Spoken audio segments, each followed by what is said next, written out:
Wanted to come on here to talk to you about Blessed the Daughter by Warsan Shire. I finally finished it. It's the 19th, my birthday, and I finished this earlier this morning. I kind of read this collection over the span of a few weeks because that's just how I savor poetry. That's how I read poetry. I actually really don't indulge in much poetry because I kind of find it to be all-consuming. I can't read much else when I'm reading a poetry collection. I have to really give that collection all of my attention, so I don't read much of it.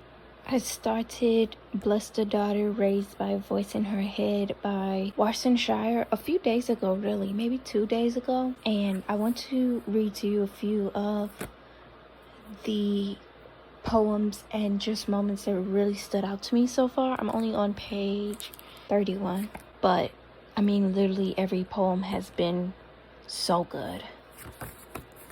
Okay.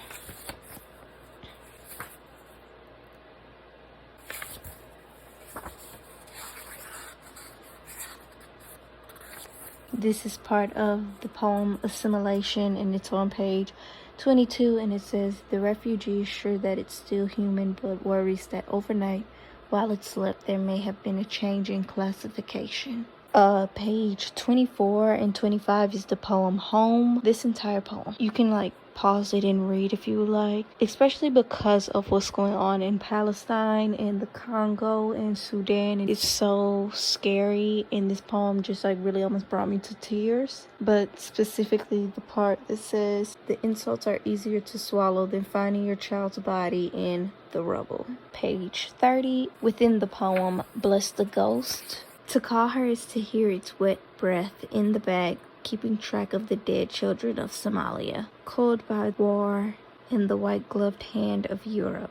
She unfolds a small silk scarf to catch a tear, were it to fall as dictators fall.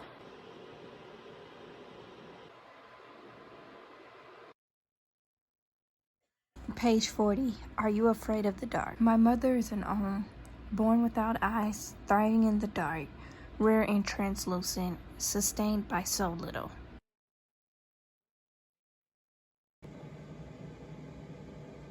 Warsan Shire is such a phenomenal poet. Her writing and her poetry is so lush and vivid, and all of her poems are full of symbolism and metaphors. Her poetry is really the type of poetry you can sit with and analyze and really take your time with. My personal favorite poems were Bless the Ghost, Home, and Midnight in the Foreign Food Aisle. All three of them are absolutely spectacular, and I mean every single line I adored. All three of them I've also analyzed personally. I think poetry is something that you should analyze within yourself first and then seek out other sources. I also feel like those three poems also carried a different type of vulnerability than the other ones. They really stood out to me because of how raw they were. I also watched the podcast episode on Words That Burn that kind of analyzed the poem Midnight in the Foreign Food Aisle, and that episode was done so well. The host for the podcast is such a critical eye for poetry, and the way that they analyzed that poem was absolutely phenomenal. Yeah, this collection was just phenomenal. I highly recommend it, especially if you're new to poetry. Very easy to read, but also very fun to analyze, and very vivid, very lush, and also easily accessible.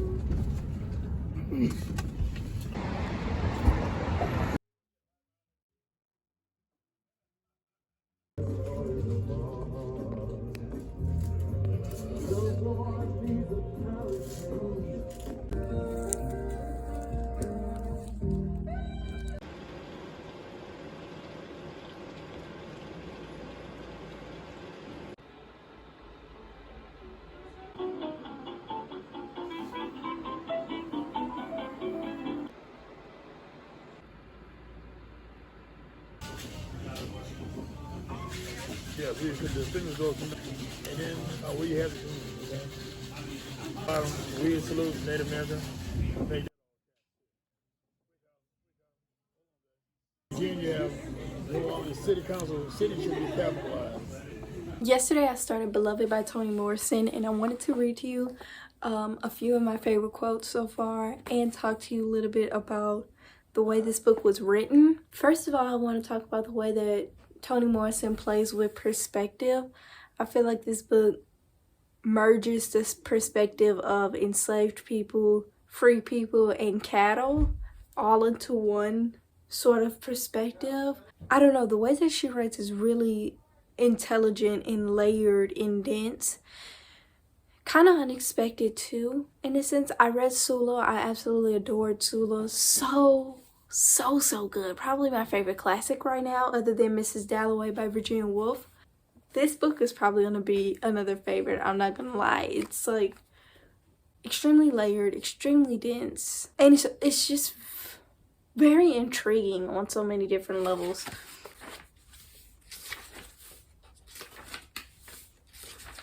I'm going to read to you this quote on page 7. By the way, Sweet Home is what the plantation is called.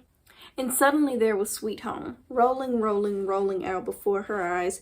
And although there was not a leaf on that farm that did not make her want to scream, it rolled itself out before her in shameless beauty. It never looked as terrible as it was, and it made her wonder if hell was a pretty place too. Fire and brimstone, all right, but hidden in lacy groves. Y'all, the writing. Page 35 says that Denver's imagination produced its own hunger and its own food, which she badly needed because loneliness wore her out. And then on that same page it says, shivering, Denver approached the house, regarding it as she always did, as a person rather than a structure. A person that wept, sighed, trembled, and fell into fits.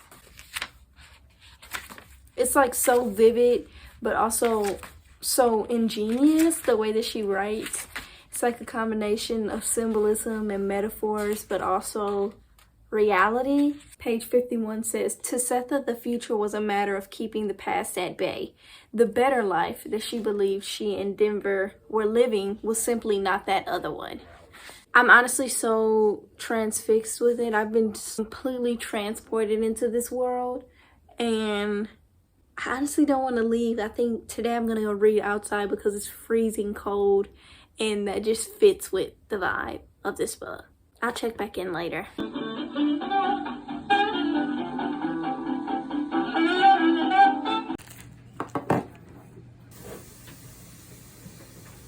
The numbers